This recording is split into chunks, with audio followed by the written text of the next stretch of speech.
നിങ്ങളുടെ ഇഷ്ട പരമ്പരകൾ എക്സ്ക്ലൂസീവായി സൺ നെക്സ്റ്റ് ആപ്പിലൂടെ തികച്ചും ഫ്രീ ആയി ഇപ്പോഴേ ആപ്പ് ഡൗൺലോഡ് ചെയ്യൂ. ആഹാ, ഫാന്റാസ്റ്റിക്, എക്സലന്റ്. അവളോട് 2 വർഷം ജീവിക്കണമെങ്കിൽ അസാധ്യ കഴിവ് വേണം. അളിയന്റെ കഴിവ് തെളിയിച്ചളിയാ. കൺഗ്രാചുലേഷൻസ്. ഞങ്ങൾ ഇപ്പോഴും ഇടയ്ക്കിടയ്ക്ക് കാണാറുണ്ട്. ആഹാ, വളരെ സന്തോഷം. അവൾക്ക് സുഖം തന്നെയല്ലേ? എടോ, സ്വന്തം ഭാര്യയുടെ ഇമ്മോറൽ ട്രാഫിക് ആയിട്ട് ചിരിക്കാൻ തനിക്കെന്താ വട്ടാണോ? അതൊന്നും എനിക്കൊരു പ്രശ്നമേ അല്ല.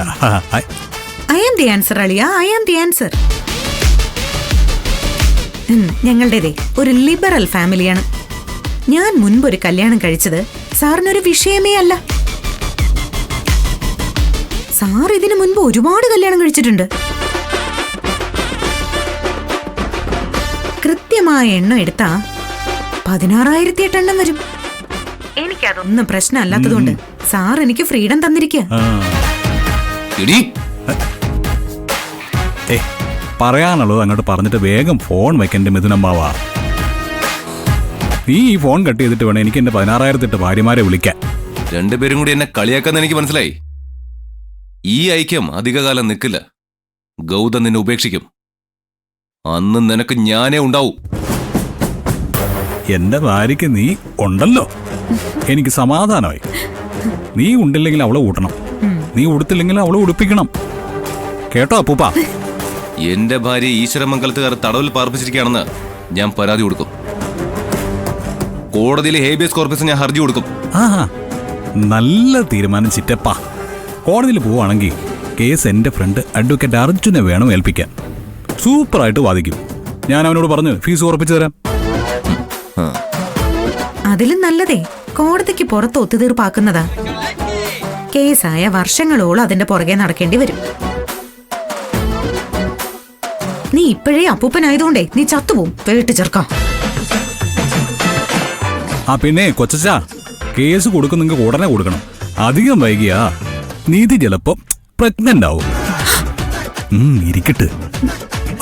ആ സമയത്ത് കോടതിയിൽ വരാനൊക്കെ വലിയ ബുദ്ധിമുട്ടായിരിക്കും. രണ്ടിനെ ഞാൻ കാണിച്ചു തരാം. എന്റെ വിശ്വരൂപം നീയൊക്കെ കാണാൻ പോകുന്നേടാ. ഹലോ ഹലോ, ചിറ്റപ്പ പോയോ? ചിറ്റപ്പ പോയി.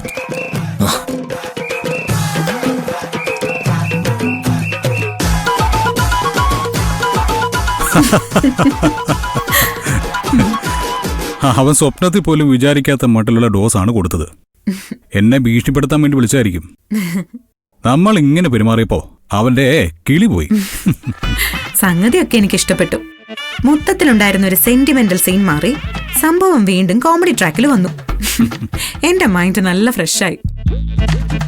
എന്റെയും. അതൊക്കെ അവിടെ നിൽക്കട്ടെ. സാർ എന്ത് ഉദ്ദേശത്തിലാ ഞാൻ പെട്ടെന്ന് പ്രഗ്നന്റ് ആവൂന്ന് പറഞ്ഞത്? അത് പിന്നെ എല്ലാ ഭാര്യമാരും പ്രഗ്നന്റ് ആവില്ലേ? നീ എന്റെ ഭാര്യയല്ലേ എന്ന് കരുതി ഇങ്ങനെ തോന്നിവാസം പറയണോ? എന്ത് തോന്നിവാസം? എടി ഭാര്യയെ, അധികം വൈകാതെ നാട്ടുകാർ മുഴുവൻ നിന്നോട് വിശേഷമുണ്ടോ എന്ന് ചോദിച്ചു തുടങ്ങും. അപ്പൊ വിശേഷമൊന്നും ആയില്ലെന്ന് പറഞ്ഞാ നിനക്കാ അതിന്റെ നാണക്കേട്. ആണോ? എങ്കിലേ ആ നാണക്കേട് ഞാൻ അങ്ങ് സഹിക്കാം. അയ്യോ, അത് പറ്റില്ല. എല്ലാവരും നമുക്ക് എന്തെങ്കിലും കഴിവേടുണ്ടെന്ന് വിചാരിക്കും. അയ്യേ, പോടാ വൃത്തിയിട്ടവനെ.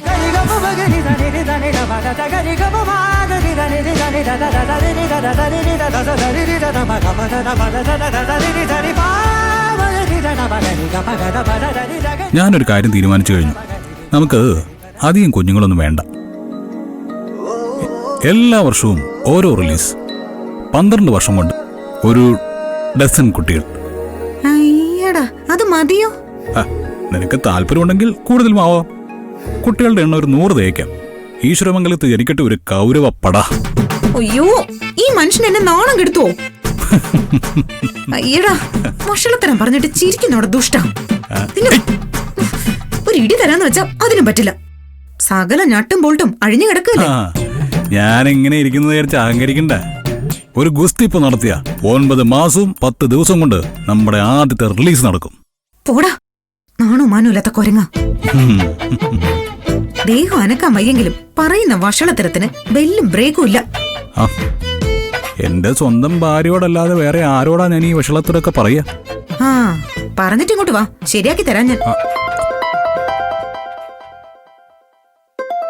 അമ്മയെ വിളിക്കുന്നത്.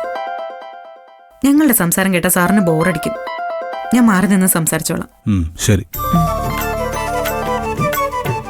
ഹലോ,